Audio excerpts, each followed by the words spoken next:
Ignition sequence starts. 6, 5, 4, 3, 2, 1, 0. Liftoff. We have a liftoff.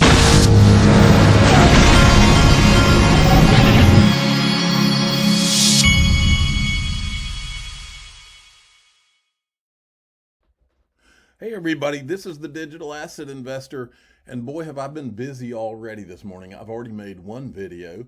I took my son to a workout, picked him up from a workout, then I came back, dropped him off, then I went to McDonald's because the kids beg me for McDonald's anytime I get up early enough. Went to get McDonald's, and now I'm back. I just got myself another cup of coffee, and now we're going to talk about how exciting XRP and the crypto markets are getting. Since my last video, XRP is working its way back on up into the 140 range. We're at $1.37 right now. And I wanted to show you this. Look at the numbers. Let me do a refresh on this. This is Coin Paprika. These are the return rates, 561%. Okay. And then let's also look. After all this talk and all the traditional media pumping up Bitcoin as much as they can, look at how close the return for the year on XRP is with a freaking SEC lawsuit. It's because people know. It's because people know what Chris Larson was talking about in that video, in my last video. They know that proof of work doesn't work. This is the reason this is going to happen. Look. Bitcoin will be dethroned because Bitcoin does not work. Just imagine, they have no choice but to change it from proof of work. Just imagine what happens to Bitcoin's price and value on just the announcement that they're going to even think about that. It's because this was the plan all along. I'm telling you, I've told you it was never Bitcoin for a long time, and it was not. And it also was not proof of work Ethereum. And it's a question mark as to whether it's even proof of stake Ethereum 2.0. I'm sure it's going to be around for a while, and I'm sure it probably will do well. But there's a lot bigger question mark than Flare to me, as an example. Now, look, everywhere I look, now I tell you all the time, I don't do charts, I don't do TA, but I like to look at what they're saying, just like you guys do. And everywhere I look, I'm seeing blinking, flashing lights that say new all-time high for XRP is coming. Okay, here's Rob XRP. I couldn't remember if I showed you this one. I don't think. He updated his stuff like 11 hours ago. He said the expected drop of 8 to 16% red arrow has occurred as I expected. We're now looking for our next burst. So an XRP burst up to 40 to 80%. To complete the blue arrow candle, we're working on local target of $3.08 to $5.10 remains. Okay, and then we have this. Michael at VAL5 Links sent me this article, and this article, like many of these articles that you read in crypto, is based on a tweet from a trader with a big following that I don't think I've ever shown on this channel, and I went and found his Twitter handle. Right here. His name is Calio. I don't think, maybe I have. But anyway, he's got 238,000 followers. So people like that usually have gained a following because they know what they're talking about. I also went ahead and the interesting thing about this guy to me is that this guy is not an XRP guy. And that's what gives it even more credence. If you go in his thread, it's mainly Bitcoin and a bunch of random coins, some Ethereum mentions and all, but he doesn't hardly ever talk about XRP.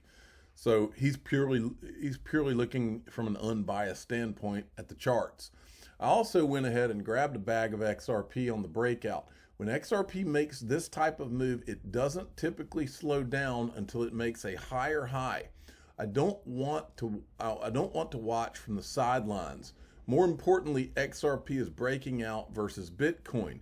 XRP sending higher after the retest, okay?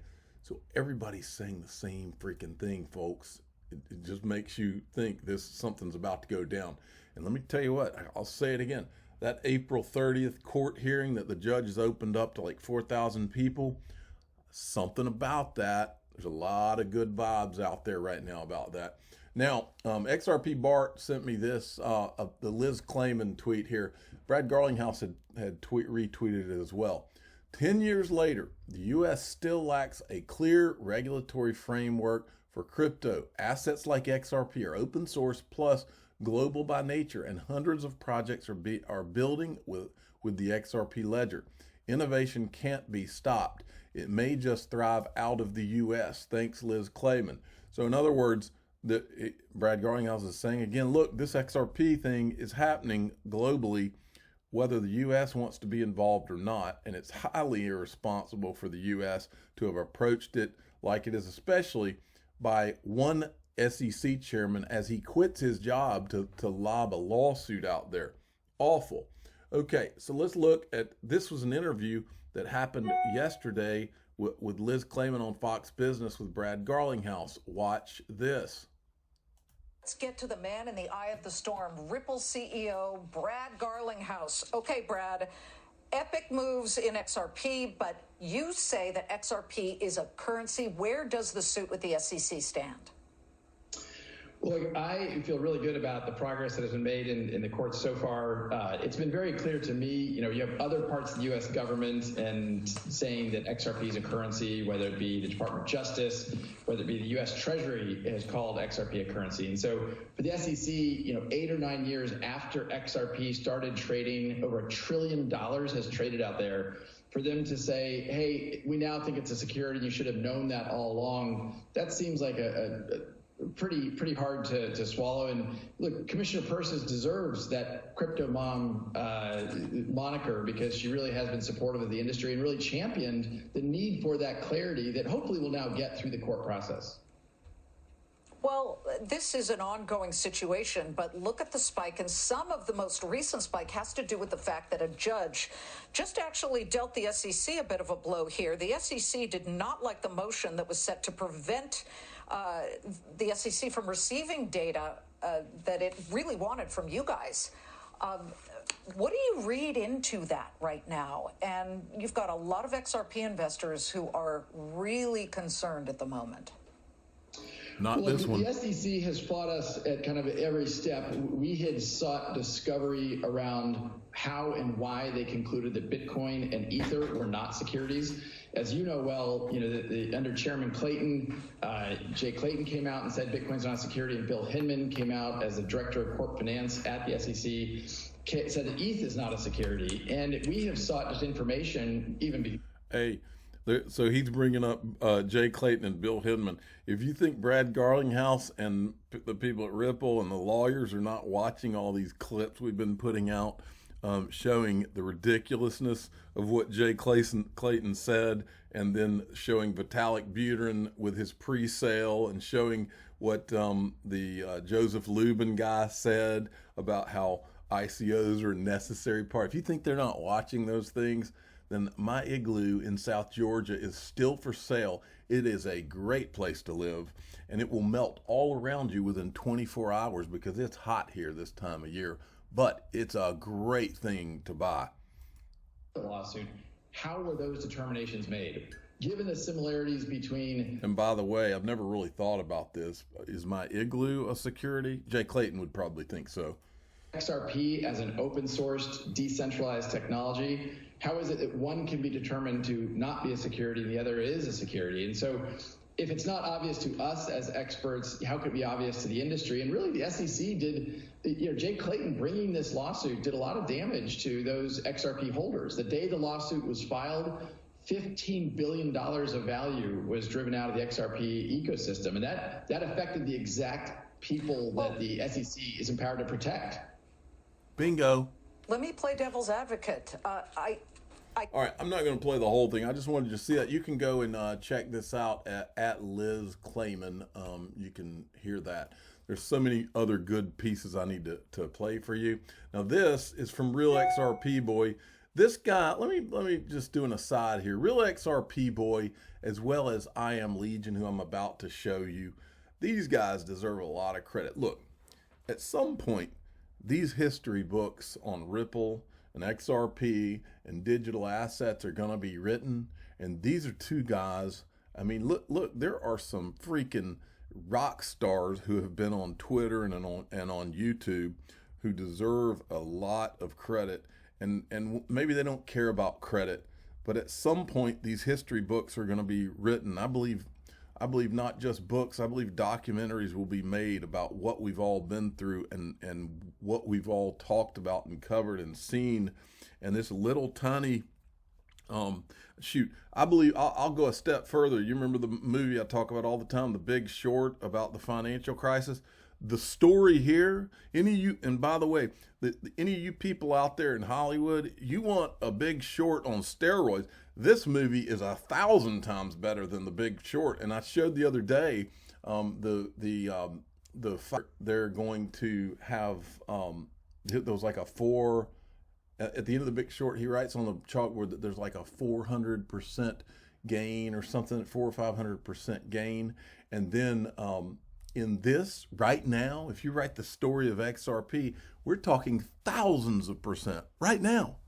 But as the story continues to unfold, it's going to be, I mean, there's no telling where this is all going. But the point is, there will be a movie made about this. Make no mistake. And these guys right here, Real XRP Boy, I Am Legion, several others, should be in that freaking movie, because these, even though these are anonymous people, at the same time, they've helped to change the world. Now, this is from Real XRP Boy, and look at this clip. And by the way, this is Adam Trademan, who is the CEO of Ripple, SBI Ripple Asia. Very smart guy. They say disruption really occurs when the old system becomes irrelevant.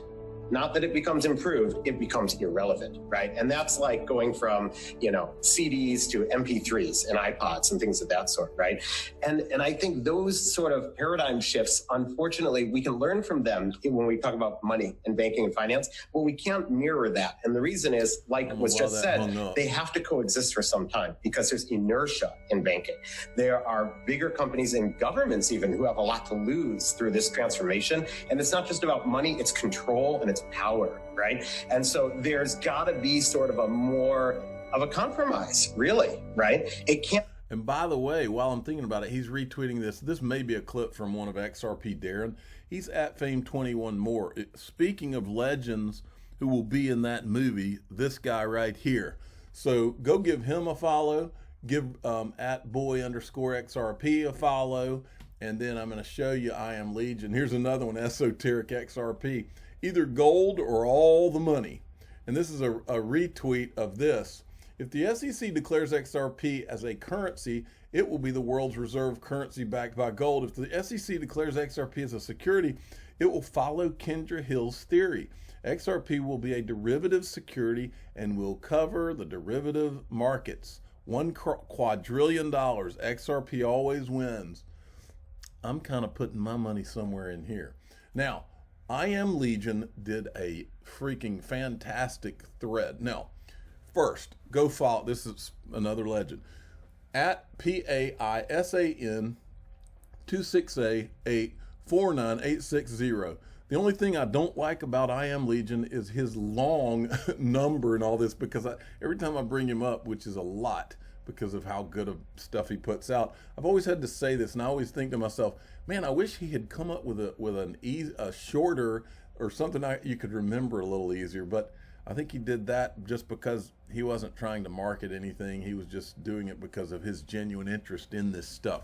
Okay, so as you go along, he has put together, for those of you who have not been here in this game, you need to go through his thread. I'm going to play you maybe 2 or 3 clips from here. This is the one I'm going to finish with for a reason. But as we go down here, I'm going to show you, I've shown you some of these recently, so I'm going to skip those.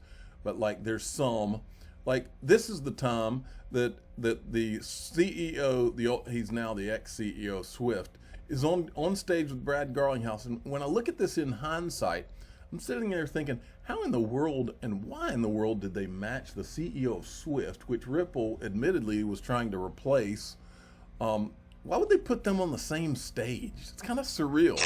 Exploring interconnectivity with a lot of things, and banks have always been about that interconnectivity. Right now, you can, to some extent, you can already do that. Santander is on Swift as well, so they can act as the peering point between the two networks. So, all right, and there's that one. And then as we go down, here's Brad Garlinghouse. There's so many good clips in here. I'm just playing you a couple of them.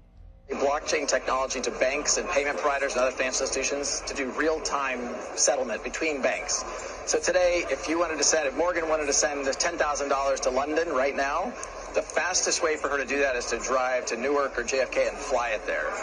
Our view is, in a world of the internet, you can stream video from the space station. You should be able to do real-time settlement between banks, and we sell a technology to... Okay, and then let's see. Here's where he calls it SWIFT 2.0. Dollar to yen, dollar to Mexican peso, dollar to Argentinian peso, that's because that's how the correspondent banking network works today. In effect, some people describe what Ripple's original product and initial product is called kind of SWIFT 2.0. SWIFT is what correspondent banks use for messaging to debit and credit the pools of liquidity. And when I say pools of liquidity, I mean like pre-funded accounts.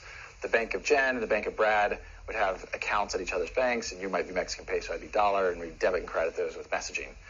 That works if the accounts are pre-funded.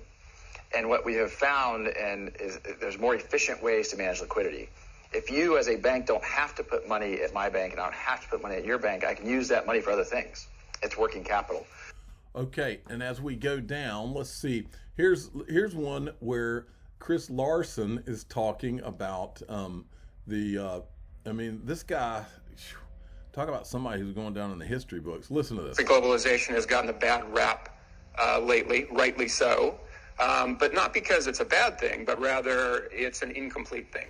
There is something missing. And by the way, if while you're listening to this guy, who will go down in history as one of like a Rockefeller or a Vanderbilt, while you're listening to him, if you hear a blower in the background, that's because you do. There's a guy blowing the street right now. And the way we like to think about it is, just like you cannot have fire without fuel, oxygen, and heat, you really can't have effective globalization without interoperability in goods, data, and money. They all have to work together. And unfortunately, we only have interoperability in goods and data. We have networks of networks, and those two things, we don't have a network of network when it comes to money. So globalization is sort of like a fire without fuel. It's sort of smoldering, but it's not this sort of bonfire of growth that we need.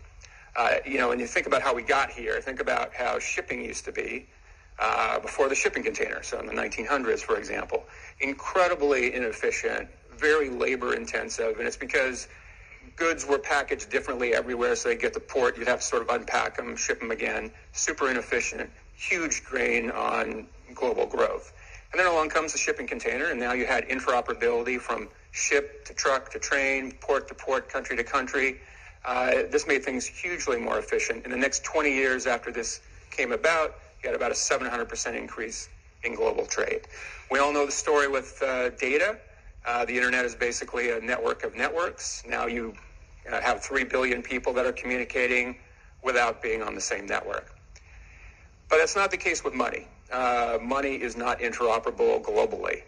So it takes days to move value from network to network. It costs the world about almost $2 trillion to move that value, and it blocks access to billions of people all around the world. And among other things, that means even a wealthy European can't send 50 euros to the U.S. without it all being chewed up in costs, let alone the 50 cents that an underbanked citizen needs to be able to send if they want to be part of the global economy, all 2 billion of them, let alone the 100th of a cent that these new connected devices need to be able to send to other devices if they're really going to be full, economic actors, soon to be 50 billion of them, very soon. World's about to change, folks. You can either believe it or not believe it, but it's true. Now, I wanted to show you this as the final clip in his thread, and then we're going to go to, I want to show you something that's kind of interesting. Around digital assets. In addition... by the way, that song you're hearing, these are what's been called the Ripple drops. Ripple's been putting out these videos that they've been making for the last year, 2 or 3 years. And so this is a good Ripple drop, but remember that song because I'm going to play you something in a second. Around digital assets. In addition, I think, we might see central banks with greater adoption rates around the concept of using digital assets as reserve currencies. And then I think we will see derivatives markets start to explode in 2020 and beyond. I wouldn't be surprised if we saw the derivatives markets outpace spot by 2x by the end of 2020. Okay, so I've been telling you about Kava, who's one of my sponsors. Well, their Kava is creating what's called a robo-advisor service. It helps automate strategies among Kava and DeFi ecosystems, various financial services. And I wanted to look around and show people, and by the way, you can go on their website, and they don't have it set up yet, but they're going to have it set up. It says you're going to be able to create a robo-advisor that's going to basically, I guess, advise you. So I went to look and to find out what a robo-advisor is. This is from Charles Schwab's YouTube channel, and they created this video to kind of describe for you what a robo-advisor is. And I just happened to run upon this and listen to the music they use, and you can also find out what a robo-advisor is and how that will work for you on the Kava platform. Robo-advisors take many tedious tasks off the hands of investors.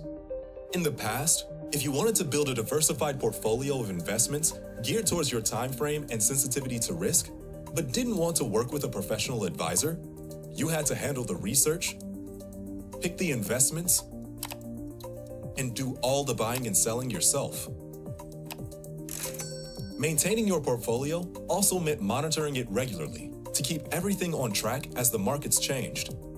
You also had to decide whether or when to harvest losses to offset taxable gains elsewhere in your portfolio. This took time, not only time to manage the portfolio, but time to develop investment strategies and expertise. Now, robo-advisors can do most of this for you, breaking down old barriers of time, knowledge, of... So anyway, you can see where this is all going. You're going to have an app on your phone, and companies like Kava are going to basically tell you, here's what's the smart thing to do, how to do it, and that's going to be an interesting world. I wanted to finish this by asking you a question, and this guy uses a lot of language. This is a video that's been played a lot, but many of you haven't heard it, and I want you to hear it today. This is also from Real XRP Boy. This is a guy named Dan Pena, which is, I wouldn't call him a motivational. I guess he's like one of these guys that does talks about money, making money and different things. And he's kind of a motivational guy, I guess you'd say, but he doesn't beat around the bush, and he uses some language. And so if you're not ready for language, get ready, it's coming.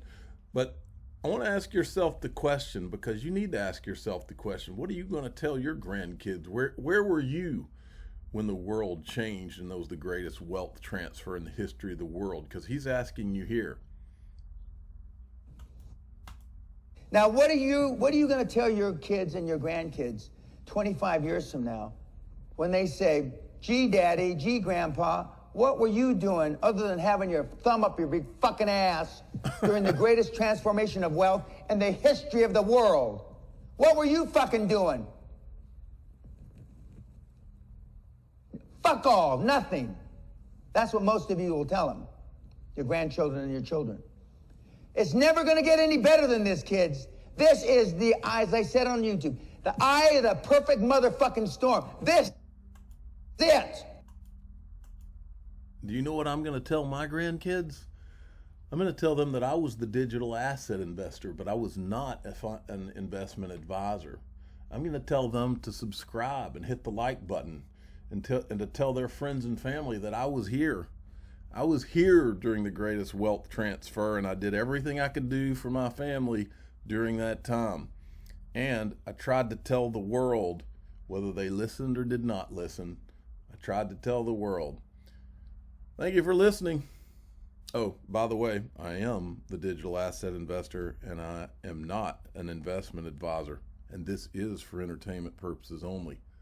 Thanks for watching.